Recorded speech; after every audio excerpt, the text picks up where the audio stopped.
Hi, this is Joseph. Today I want to release a very important prophetic word that I believe the Lord is releasing to South Africa. The Lord is showing to me very clearly that the enemy's plan is to bring starvation on this nation.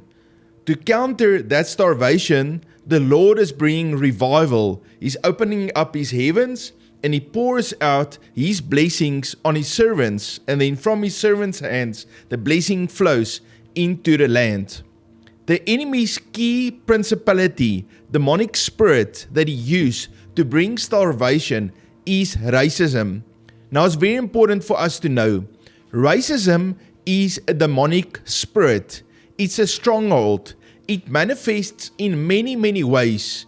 The demonic spirit of racism wants to bring division, wants to bring poverty and starvation, and bring oppression on the lives of people. The demonic spirit of racism manifests himself differently in every ethnic group, and he turns all of them against each other, and everyone thinks they are right. And that's because that demonic spirit deceives and lies and twists. And the end result of that spirit of racism is starvation and oppression. Immediately when you hear that word racism, there is a thought and a perspective that come into your mind, and you think, okay, that guy is this color, or he speaks that language, that means he's in this stereotype, or he will do this thing. And that's all that programming of the spirit of racism. It's a demonic stronghold.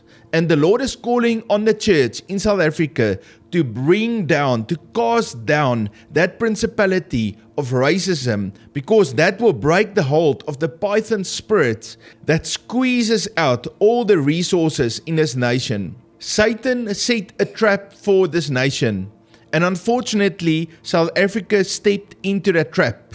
But the Lord is giving us a word. I will set you free. I will break the yokes of the enemy. The enemy is under your feet. He will be destroyed. That principality of racism will fall down. The Lord is releasing revival. He is releasing strategies from heaven. He is raising up Christian men and women in the marketplace and in the church. He's pouring out His Spirit. He is changing everything, and He is transforming South Africa from a place in starvation and oppression into an oasis of God's life. It says in Isaiah chapter 43 verse 19, "Behold, I will do a new thing. Now it shall spring forth. Shall you not know it? I will even make a road in the wilderness and rivers in the desert." I call on you to come and pray with me. Let's humble ourselves before the Lord and repent of allowing the spirit of racism and the evil spirit of division to enter in our nation. We as the church can come before the throne of God. We can repent of those sins, and the blood of Jesus will come and wash our nation clean. And once the blood of Jesus washed us clean, then we have spiritual authority to cast that demonic spirit off its throne.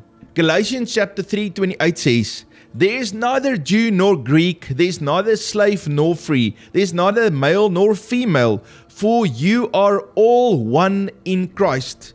You see, it's not that we are all the same. It's not that we have all the same color or look the same or even speak the same language. We are all one, not based on color and language and culture, but we are one based on our salvation that we receive through Christ. We are in Him. He comes and lives in us when we submit to the Lordship of Yeshua, the Lordship of Jesus Christ our Lord. The Lord is releasing a revival that's going to spread from South Africa throughout the whole of Africa. And that's why the enemy is forcing all of its efforts right here on South Africa to stop that gate from opening up for God's flow and His rivers to flow into the rest of Africa. We see this national destruction, and each one of us think, maybe it's the ANC that's causing this, or it's this party or that party, and we can point out to different parties, historic parties of old and parties that's in charge right now, and we can say it was them. But I want to tell you, it's not that political party.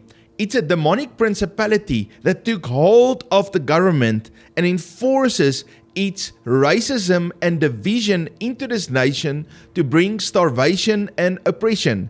It happened in the apartheid government, and it's happening still today through our current government. Once that demonic spirit and principality is dethroned, then all of the simple challenges that could be solved quite easily will be solved, because people will not be controlled by mammon and racism and division. Our true identity only comes from Christ. You see, your value has nothing to do with your skin color or your ethnicity or your language. Your value comes because you are a child of God. You were created in His image. There is no longer a Zulu or a Xhosa or a Sotho or an Afrikaner or an Indian person.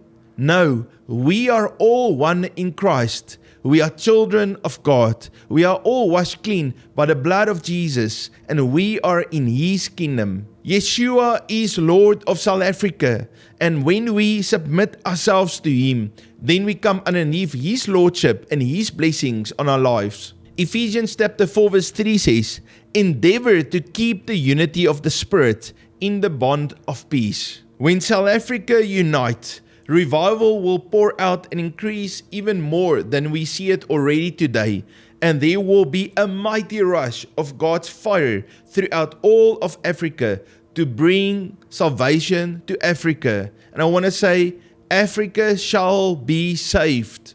Africa shall be saved. Write it in the comments. Let's declare that Yeshua is Lord of South Africa. Many in the church thinks it's a waiting game. Just wait. One day everything will get better. No, it's not a waiting game.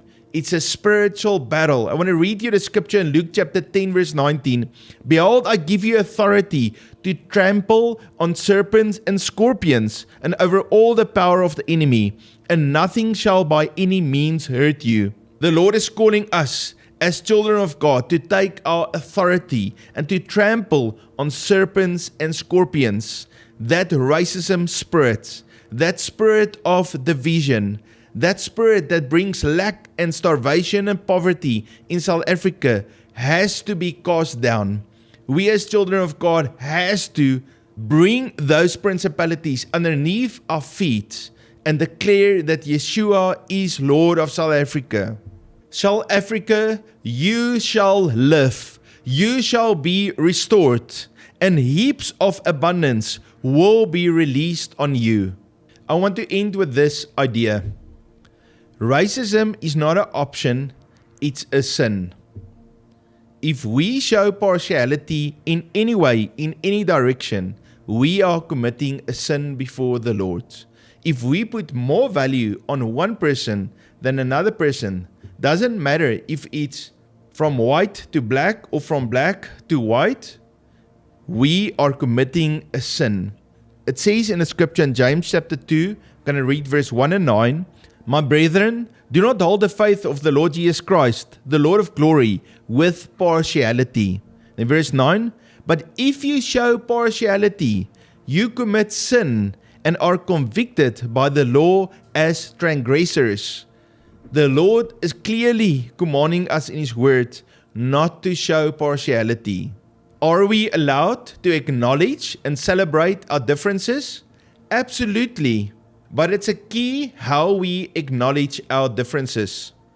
If you acknowledge someone to be different from you, and you have in you pride, resentment, superiority, or the opposite, you say, "I'm a victim," or you say, "There must be favoritism in policy," or any form of hatred, then you are showing partiality, and it's a sin. The Lord wants us to love each other, to celebrate the gifts and the talents that each one of us bring to the table. Together, we can make South Africa great. We can cry out to the Lord, and He will pour out His blessing and glory. South Africa shall live and prosper. South Africa will turn to the Lord. Racism and division and poverty will fall. This nation shall be saved.